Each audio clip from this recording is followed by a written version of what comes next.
Hello दोस्तों, मैं Aryan club business adviser and founder online business workshop. मित्रों, हम कहना चाहेंगे कि वर्तमान प्लानिंग को जानें। वर्तमान प्लानिंग को जानें अर्थात आमतौर पर ये होता है कि हम चाहे पर्सनल लाइफ में या कॉमर्शियल लाइफ में जो कुछ भी कर रहे हैं, जो कुछ भी कर रहे हैं, हमको ये नहीं लगता कि हम किसी प्लानिंग के तहत कर रहे हैं या कोई हमसे किसी प्लानिंग के तहत करवा रहा है। हमको ये लगता है कि हम ही करता है। हम इस बात को नहीं समझ पा रहे हैं कि कोई हमें किसी प्लानिंग में इस्तेमाल कर रहा है, चाहे वह व्यापक रूप में नियत या भाग्य भी हो सकता है, या ये कह लें कहीं हम खुद को ही तो नहीं किसी प्लानिंग के तहत इस्तेमाल कर रहे हैं या इस्तेमाल हो रहे हैं। अर्थात हमारी जो अनविजुअल प्लानिंग है या जो प्लानिंग हमें दिखाई नहीं देती, होता यह है कि प्लानिंग, कार्य और कर्ता होता तो सब प्लानिंग के तहत, और जो भी होगा वो भी प्लानिंग के तहत होगा, चाहे वह हमारी प्लानिंग के तहत हो चाहे किसी और की प्लानिंग के तहत हो। प्लानिंग अनविजुअल पार्ट है, ठीक है। कार्य कुछ विजुअल पार्ट है, अर्थात कार्य वो पार्ट है जो कुछ दिखाई देता है या कुछ नहीं दिखाई देता है।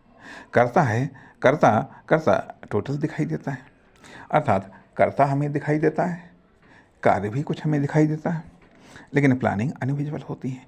इसलिए वर्तमान प्लानिंग को जाने अर्थात किस प्लानिंग के तहत हम क्या कर रहे हैं, क्या पर्सनल लाइफ में कर रहे हैं, क्या कॉमर्शियल लाइफ में कर रहे हैं।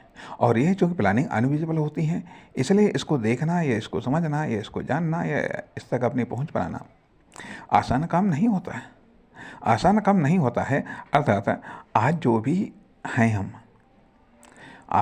भी हम हैं तो वो किसी न किसी प्लानिंग के तहत हैं। ये भी हो सकता है नियत अपनी जगह एक्टिव रहती है, अन्य लोग अपनी जगह एक्टिव रहते हैं और हम अपनी जगह एक्टिव रहते हैं, अर्थात हम अपनी प्लानिंग के तहत एक्टिव रहते हैं, चाहे पर्सनल लाइफ में हो या कॉमर्शियल लाइफ में हो या कहीं मार्केट में हो या कहीं पर भी हो। लेकिन यदि हमें रिजल्ट में बदलाव चाहिए तो हमें कार्य में बदलाव करना पड़ेगा, और यदि कार्य में बदलाव चाहिए तो हमें प्लानिंग में बदलाव करना पड़ेगा, और यदि प्लानिंग में बदलाव चाहिए तो वर्तमान प्लानिंग को जानना पड़ेगा, समझना पड़ेगा, तभी हम प्लानिंग को बदल पाएंगे। जब हम प्लानिंग को बदलेंगे तो कार्य ऑटोमेटिक बदल जाएंगे, जब कार्य ऑटोमेटिक बदल जाएंगे तो परिणाम ऑटोमेटिक तरीके से बदल जाएंगे। अर्थात यदि आउटपुट को सही करना है तो पहले इनपुट को सही करना पड़ेगा। यदि आउटपुट को सही करना है तो हमें इनपुट को सही करना पड़ेगा। यदि हम इनपुट को नहीं सही करेंगे तो आउटपुट कभी सही नहीं होगा।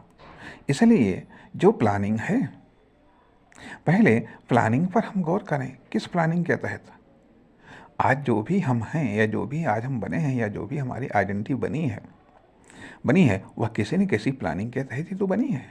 कोई ना कोई प्लान, अर्थात प्लान में इन्वेस्टमेंट, फिर एक्शंस।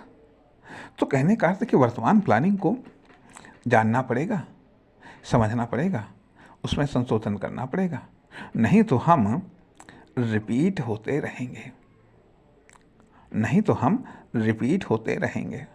ठीक, अगली चीज़ हम अगले भाग में बात करेंगे। नमस्कार, धन्यवाद।